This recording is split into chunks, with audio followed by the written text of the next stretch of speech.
steel, and AiForsen is purple. I hate this color.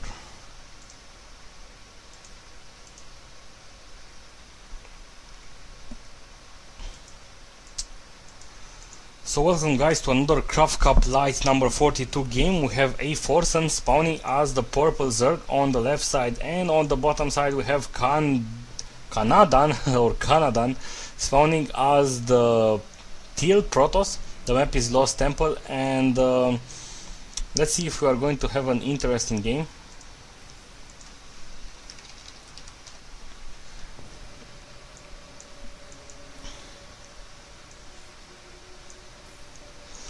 So, close air positions, we might see the Protoss abuse with Phoenixes. It seems that Protoss player really likes to do that. I really like it, nice timing, he sees it, he sees the Overlord, so he knows that AiForsen spawned on close air position. This trick that a lot of players are doing, they just sent at about this time an SCV or a harvester, a unit in general, to this location in order to see if the Overlord is coming. And if it's coming, you know that this is the place where you have to scout. So you see that Kanadan is already searching this location.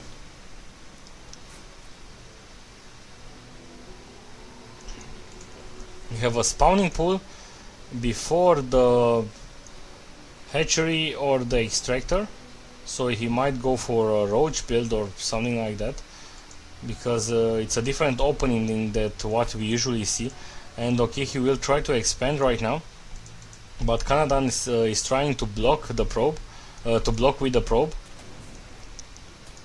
Oh, he's trying to place a pylon. The probe died, so now AiForsen can just easily expand when he has 300 minerals.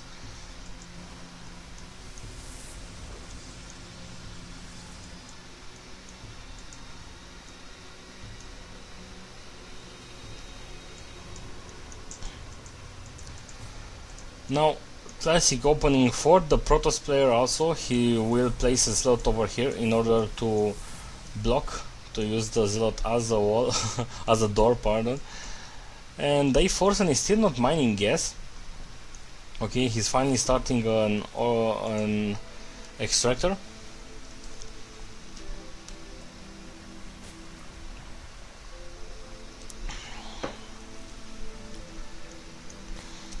Let's see what he's going to do. Chrono boosting another stalker, and he's going to try to do some early pressure. Besides that, he's taking his second assimilator, and we're going to see a pylon over here. Yes, and besides that, let's see when he's going to go for maybe a 3-gate, 4-gate, 3-gate robo, 3-gate expansion. Not sure. He seems that he still wants to do that early pressure.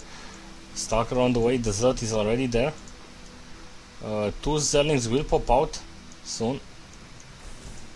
Okay, Spine Crawler, another Spine Crawler, cancels the first Spine Crawler in time.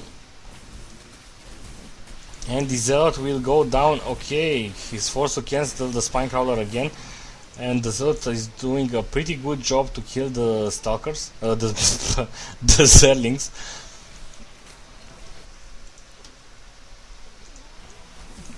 Now he's still doing this early pressure. One more Stalker on the way. He will need actually this is only a slight early pressure. He will not commit to this. Killing more Zerlings. He's forcing the Zerg to build more Zerlings and not drones. Someone is lagging.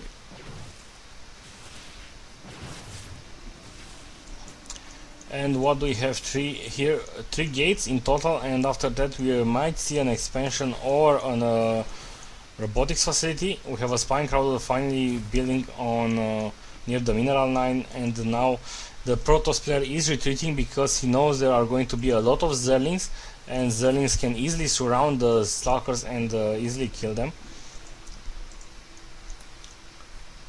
Now back to the Zerg player base. He's doing a nice job injecting. I think he's okay. They are not synchronized, but it's still okay. Injecting again. Let's check down the income tab, we see both players sitting at the same amount of harvesters, 25, 26 right now for the Protoss player. He's still chrono boosting.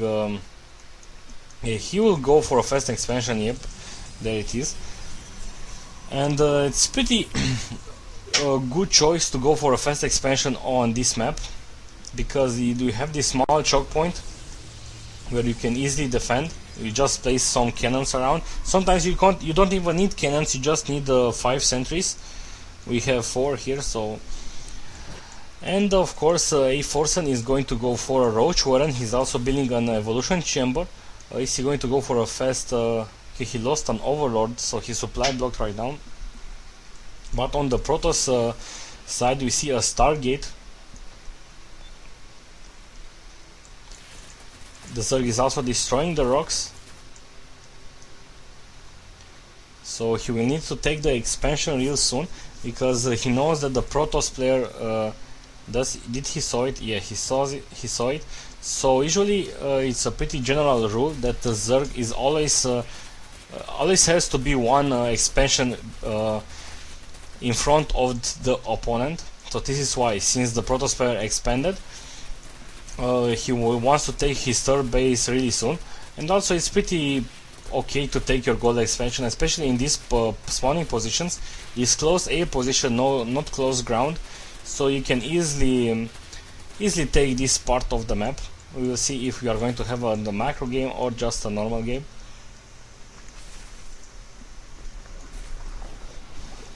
Layer is now completed, and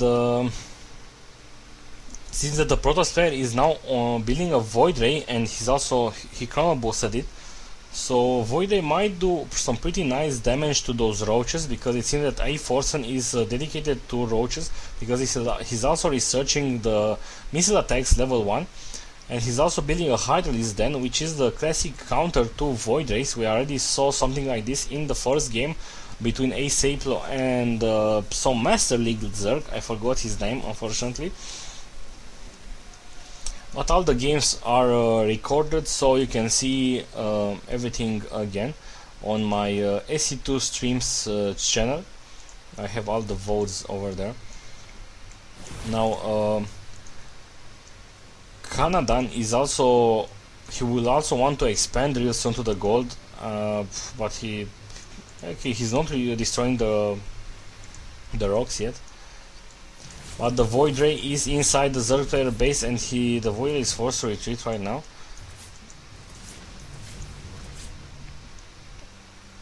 So it's only scouting a bit. He lost all his shields, and oh, nice job getting a creep tumor.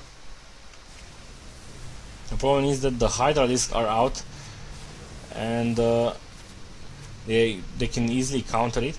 But at the same time, the moment Kanadan saw the Hydras, he quickly placed a robotics bay down, so he will start to build the Colossus, and of course this will force the Zerg to build a Spire and some Corruptors.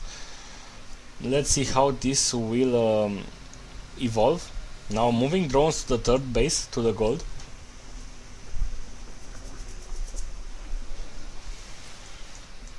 Also scouting with this Phoenix.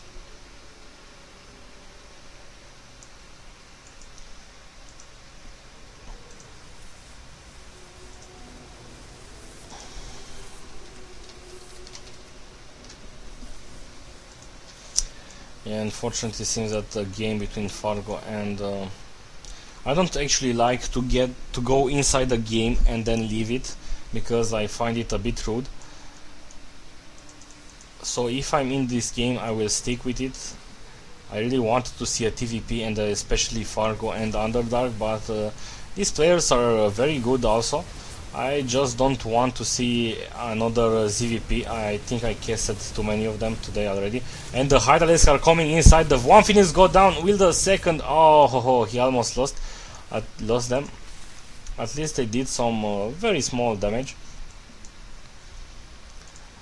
Overlord speed is already done. Now researching missile attacks weapon level 2, and also Spire is now has just completed. So the Colossus Also, we have one Colossus on the field, and he's researching extended thermal lenses, which is the range for the Colossus. We also have another robotics bay and the forge. The forge is going to be used for upgrades probably. Of course, you can also place some cannons on the mineral lines, but the Zerg is not going to. It's pretty hard to. Okay, scouting overlord in time. I've seen some Zergs that go for Mutalisk versus Protoss, and it went pretty good, but it's pretty rare. We have 7 Corruptors on the field.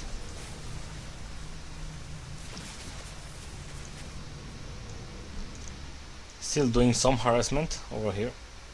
And let's see, when are the players going to push? Usually a general rule is that the Zerg must immediately push when his food reaches 200, which is right now.